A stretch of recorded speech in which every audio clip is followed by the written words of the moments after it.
All right, I clicked to start streaming.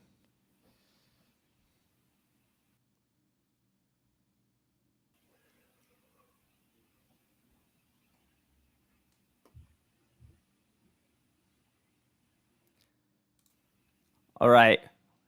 Just like that, we're back. We're back. With Neutral Zone Reaction, the return after some computer not being plugged in, but not being plugged in. I don't even know, but it just died on the spot. Alrighty, Jules, nobody But you asked. know what? So what is your week 3 biggest takeaway? The show must go on. So my week 3 prediction, if we continue from where we left off, is I think that the Bears get the job done against Houston. Oh my god. They're actually favored though, which is mind-blowing. We are favored because we're gonna win the game. Shocking. We're gonna if they left win the Fields game. more than 10 times in the game, I think we got a shot. But I don't know. The Texans are solid, dude. They got a good defense. Davis Mills is capable-ish. I don't know. For me, it's David Montgomery. You know, looking at that Packers game, the one positive I took out of that game is that our run game looked really, really, really good at times. Part of the game, they were bottling us up. But then you see Montgomery rip off a big run here, rip off a big run there. And, you know, it honestly was not a winning. We didn't win from it, but we can win from it. And the Texans, David Montgomery, last time he played the Texans, absolutely went off. Okay? I remember that game. Yeah, that was a fun game. And I think that we might just do it again, to be honest with you. I really hope so. I really do. You think the Texans are going to win, though? I think it'll be close. I think it'll be low scoring. I think it's going to be a boring game to watch, to be honest, if you're not a Bears or Texans fan. Well, I don't know. I got a slightly more bold take. Okay. I think that the Chiefs win by 3 or more touchdowns against the Colts this week. Oh, that's not bold. That's not bold. If the Jaguars can beat them by that much, then the Chiefs can. Yeah, but Jaguars are in Jacksonville division opponent. Chiefs are just the Chiefs. The Chiefs are really good. I don't think that's too bold of a take, honestly. All right, what's your bold take? My bold take, which also probably isn't too bold, but I think that the man in the middle here, middle of the screen, Garrett Wilson, gets another field day. Let me take a look at who the Jets get this week. I forgot. The Bengals. Who have a decent defense. The Bengals defense only is decent because they've played the Steelers and the Cowboys, who don't have a good offense. Fair. I mean, you say like the Jets do have a good offense. Yeah, but who's guarding Garrett Wilson?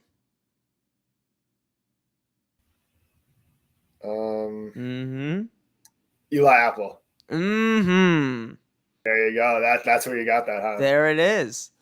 That makes sense. I didn't just get that from the fact that he's facing this Bengals secondary. I think Garrett Wilson is actually a really good receiver. And, you know, I would say that he could be my new offensive rookie of the year pick. But guess who the Bills' leading rusher was this week? I don't know. Did they run the ball this week once? 11 carries for James Cook. For what, like 30 yards? For 55, I think, yards. And Devin Singletary only had 6 carries, and Zach Moss only had 3. Now, I know it was in garbage time. I know it's this. I know it's that. But James Cook ripped off a 33-yard run. They know he can ball. It's exactly going according to plan. He will take over the start. He will take over the starting job from Singletary sooner than later, and he's going to get hopefully more action. I mean, if they keep blowing out teams, he's just going to keep getting carries late in the game. I mean, if we're going to be honest. Even though the thing is, Garrett Wilson will probably win O'Roy if I had to pick one right now. He's really good. All right. That's fair. Okay. Right. Well, let's we got a new segment coming up. Yeah. We saw the Mike Evans takedown this week with Marshawn Lattimore. We thought that was a good battle. We love the intensity. We love the media coverage. It's just a fun time, right? When players go at it. And you know what that means? Fight night. Fight night. It's Oh time. yeah. We've So got Jules, Mike over who's your here. fight night Take prediction a of look week at 3? Mike right there. And then the Saints. I think that's Marcus May. Yeah, that's Marcus May. Love to see it. Right over there. So here's the deal. For Fight Night, our new segment, first off, we're going to break down the fight. And second off, we're going to pick who we think is going to be the next people to have a big-time brawl in an NFL field. All right, so let's break down this fight real quick. Marshawn Lattimore and Mike Evans, we know they have history. They do. You remember that game a few years ago? Yeah, where Jameis is sticking his finger in Marshawn Lattimore's ear, and Evans comes around, boom, he's gone. Gone. That was, I thought I was a Mike Evans fan after that. But after seeing what happened the other day, and Marshawn Lattimore's talking trash to Tom Brady, he's probably saying, oh, Giselle is going to leave you, yada, yada, yada. Mike Evans took offense to that. Yo, did you see what Mike Evans said to the ref? He's like, what am I supposed to do? It's Tom Brady. Yeah, so I became even a bigger Mike Evans fan after that because he's always got something in the mix there with Marshawn Lattimore when they go to play against each other. I love how it started this rivalry. I love how the Saints and Bucs always have a chippy game. I mean, Saints play chippy with everyone, to be honest. But given that, who do you think would be the next two players or teams to get in a fight? This is probably what I spent the most time preparing for this week, to be totally honest. I was looking at the matchups, trying to find, who's feisty, what matchups is going to be heated. It came down to not a very highly touted game, but Seattle goes to Atlanta this week. Okay. And DK Metcalf has not gotten in the end zone very much. He's not gotten a lot of catches from Geno Smith, who still has not written back, apparently. I think that DK Metcalf and AJ Terrell are going to go at it. Ooh, that would be a good AJ one. Terrell, regardless of how well he plays, I think DK's not going to get the ball enough. I think AJ Terrell is going to talk some smack. And DK's got a big personality. He's a feisty guy. And AJ Terrell is not going to back down. So I think that could boil into something. DK does. And I think if there's anything to watch in that game, besides the Falcons blowing a lead, I think that's what it is. I could definitely see that. That's a good pick. That's a good pick for our next fight night. What do you think for fight night? My pick is between two struggling teams who did not expect to be struggling at this point in the season. Bengals? I think there could be a fight breakout in the Titans-Raiders game this week. Because who's going to fight? Here's the deal. Taylor Lewan got hurt last week, and he's like their big I'll-fight-you guy on the Titans. You're not wrong. So here's what's going to happen. The Raiders are pissed off because they really should have beat Arizona. They're going to be playing angry this week. And you bring that pass rush. They got Max Crosby and Chandler Jones on the outside. If there is anything with this backup offensive tackle for Tennessee, and if Chandler Jones starts beating this guy up, or Max seems like a more down-to-earth guy, but Chandler Jones is a beast. Yeah. And I could see Chandler versus whatever backup offensive tackle is trying to guard him for the Titans. And we love a nice D lineman, O lineman battle. We do love it. We love the punches with the helmet too, as you can see. Myles Garrett did cross my mind during this because the Browns do play the Steelers this week. I was thinking about that, but Mason Rudolph is going to be on the bench, so. I know. No Mason Rudolph to throw a helmet at. I know. Mitch isn't feisty enough. All right, so that is fight night for this week. But let's go to our final segment of the day, which is This Week in Vegas. As you can see, the records are up here. 1-5. Wow, you cannot listen to this man. Fade him. Fade him. Yeah, literally, it's not going well in Vegas for me. If I was actually betting on the games I pick, I'm more of an anytime touchdown scorer guy. If you know, you know. He doesn't know what he's talking about. But what's your first pick for This Week in Vegas? If I'm looking this week, I've got my first pick is the Falcons plus 2.5. The Falcons. I had the same pick. Did you? Yeah, they were 1.5 on. I know we should have conferred this week before making our picks. Oh my gosh! I know. What's the other reason? Scripted show. Um, we, the Falcons are due for a win. They really should have won against the Saints, and they almost beat the Rams last week. That onside kick was craziness at the end. I think the Falcons are gonna not only cover, but I think they just outright beat Seattle. Yeah, teams don't win by 1 or 2 a lot these days. But Yeah. Well, I yeah, can I go mean to the my Falcons, second. they're not a bad team. They score points, they're productive, and the Seahawks are not. True. Their offense didn't score last week. They had a special teams touchdown. Their defense isn't anything special. Mm-hmm. And I think that the Falcons win this game, and I think it'll be close just because the team's not that good, but I don't think the Falcons are going to have much trouble in winning this game. Fair enough. All right, what's your second pick since we both had the same first one? My most confident. You want my most confident pick? I'll bet we picked the same one for our second one too. I got the Chiefs. The Chiefs minus 6.5. All right, we don't need to talk about that. Scripted show. I got the Steelers +4. Are they home against the Browns? Or away? I'm not sure, to be honest. It doesn't matter to me. I think they are away at the Browns. Still, the Steelers are a veteran team. The Browns just make too many mistakes, man. I mean, the Steelers are a sound team. As boring as Mitch is, he doesn't turn the ball over. The Steelers stay in games. They stay close. I mean, they barely lost to the Patriots last week. They beat the Bengals off turnovers and plain passive football. And I think that game's going to be – I think it won't be more than a 3-point game either way. I really do. That's an interesting I don't know pick. if they win the game. I think it'll be a close game too. I don't know if they win the game, but I think the Browns keep them in it. I think the Steelers do enough to stay in the game. And I really think it comes down to a last-second field goal, something like a 23-21 game, something in that realm. And I think the Steelers cover this 4-point spread. Okay. That's all right. I don't love it, but I don't love it, but I could definitely see it hitting. If you don't love it, that's fine. I've seen your record at the bottom. Well, what do I have to fade this week? Let me know. What do you have to fade? You're not going to like to hear this. You have the Bears -3, don't you? I have the Bears -3 against the Texans. That's a disaster. Oh, Jules. The Bears shouldn't even be favored in this game.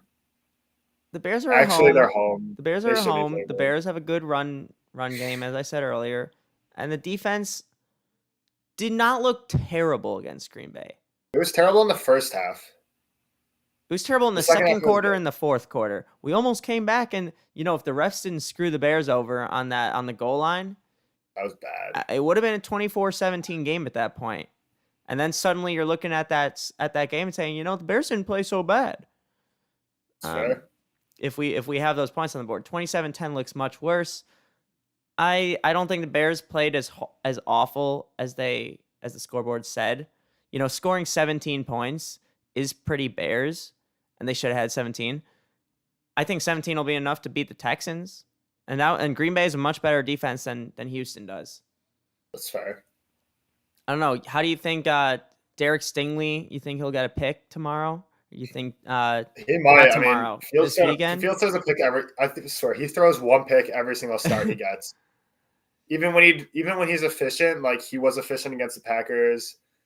Every game, even when he's efficient, he throws a pick at the end when they're down and trying to come back. It's consistent. So my guess is yes. Hopefully he'll get better. One of our other fan questions, I kind of forgot about the fan questions. Let's go through them all right now because why not? I asked my friends to put in fan questions anyway. So about the Bears, Cal says, why are the Bears too scared to throw the ball with Fields? Oh, you're asking me? Oh, yeah, I am. Oh, okay. I thought you were going to answer yourself. I'll answer the next one. You want to take this one? I'm going to be honest. I don't think they trust their offense. I mean, looking at that game, there was a lot of sloppiness, a lot of wrong blocking assignments, wrong reads, wrong routes. And, they just don't seem, in sync yet. And I think Getsy's so used to Rodgers just being totally in sync with that Packers offense that him seeing Fields still developing and learning the offense, I think he's playing too timid. And I think the Bears need to learn that they just got to let it rip loose. If Fields isn't it, then they got to know. I agree. But I think they need to let him ball. He's got that. What? They got to let him ball out like he did at Ohio State. Yeah, they do. I mean, quarterback can't get into a rhythm when he's throwing a ball every 20 Yeah. minutes in real time. Like, But that's not real.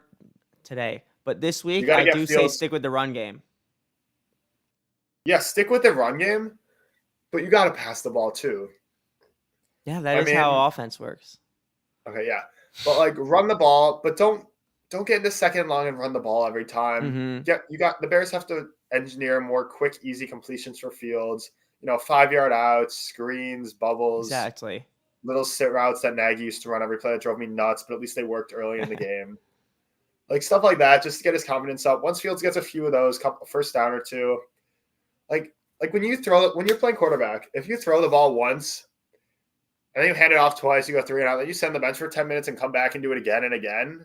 Like you're not really ready to throw the ball. You're like, oh, Myers been sitting here still for 20 minutes. Like, what am I going to do? But if you can do a rhythm, quick throws, quick passes, you see guys open, you see your protection stay up, or you don't get hit as you're getting the ball out quick. Defense backs off, like you got to develop that stuff You for are a quarterback, geeking especially out. a young quarterback, to build up that confidence. You Because are when Fields plays confidence, he's it, dude. you are geeking out as a former quarterback right now. I'm just saying. He I'm like Dan Orlovsky out Brady's here. Brady's out here right now going through every single thing he learned, every term he learned in quarterback camp for like one summer, and just spitting it all out onto the podcast. Yeah, well, but when Fields plays confidence, dude, he's a baller. He just makes throws that you don't see a lot of quarterbacks be able to make. Mm-hmm. And when he's confident in that offense, I was gonna say when that offense is humming, but the offense doesn't really hum ever. Yeah. But when he's confident and he doesn't get murdered, like it's not terrible. Yeah. Well, another question from Tyler about the Bears is it time for the Bears to tank for someone? Hell no. Hell no. The Bears cannot tank because they have a new coaching staff. Yeah. If they tank, what's that going to look like? Exactly. We're already bad enough. We should be trying to win games. Year. They're trying to win games. It's not like they're tanking for a quarterback at this point. Exactly. If you're tanking for someone this year, it should be Will Anderson from Alabama. He's insane. But our pass rush has been good. Travis Gibson, like the 4th round pick from a few years ago, he's actually playing well. Yeah, Dominique Robinson's been good. Robert Quinn showed up the other day. Like the pass rush is fine. Quinn. The Bears, there were some sound things they had to fill up. The linebackers need to get up. The linebackers did not look good. Literally right as I said that, I get a notification on my phone from the fantasy league with the defensive players in it that someone just added Travis Gibson. Immediately as I said that. That's so funny. maybe someone's watching the podcast. Maybe Jared's watching the stream right now. He's probably watching and going, "Oh, that's a good point." Because Jules has a lot of good points, right? Yeah, with that 1 and 5 at the bottom of the screen. I see how you did it with the 1. It looks kind of like a 4. No, that's just the font. But if you want to see it as a 4, go for it. Another fan question is from Steven. Why am I pooping so much? Steven, I'm going to have to go with cookout trays as the answer. For you and your doctor. Yeah, fair enough. And then we've got 2 more questions. From Becky, did anything come as a huge surprise last week? Yeah, the Colts. Okay, yeah, I agree with you. Let's move on to the next question to wrap up the show, which is from Frankie. Does Jimmy Garoppolo actually give the 49ers a better year-long outlook? Yeah, of course. I mean, you saw what they did with Jimmy G. They scored way more points in 3 quarters with Jimmy G than they did the whole season with Trey Lance. Mm-hmm. I mean, it's not even – it's night and day. I mean, Trey Lance looks like a fullback. I like Jimmy G better there anyway. I think Jimmy G's a better fit. I mean – I feel bad for Trey Lance, but at the same time, the 49ers are a better team with him not playing quarterback for them. So for sure. Jimmy's got all – it's funny seeing everyone posting about, oh, Jimmy G gets all these bonuses and incentives as if the dude doesn't already have $100-some million just sitting in his bank account. The man's got over $100 million, and you're like, oh, and like, oh, for every quarter you play is $100,000, is $25,000. It's like he's like, yeah, okay. Exactly. I don't know. Well, I think we're going to wrap it up now. College game day is coming to Knoxville this weekend. Super exciting. It'll be the game of the year. I'm hyped. I'm making a sign. Maybe you'll see me on television. Tune in to College game day, a little plug. But yeah, I hope you guys enjoyed this episode. Sorry for the computer wonkiness per usual, but it'll get better eventually one day. Maybe it'll be Eventually, in a one day. couple weeks. That's confidence right there. And for anyone who stayed this long, we appreciate you. We love our fans. And we have some potential guest speakers coming along through the rest of the season. So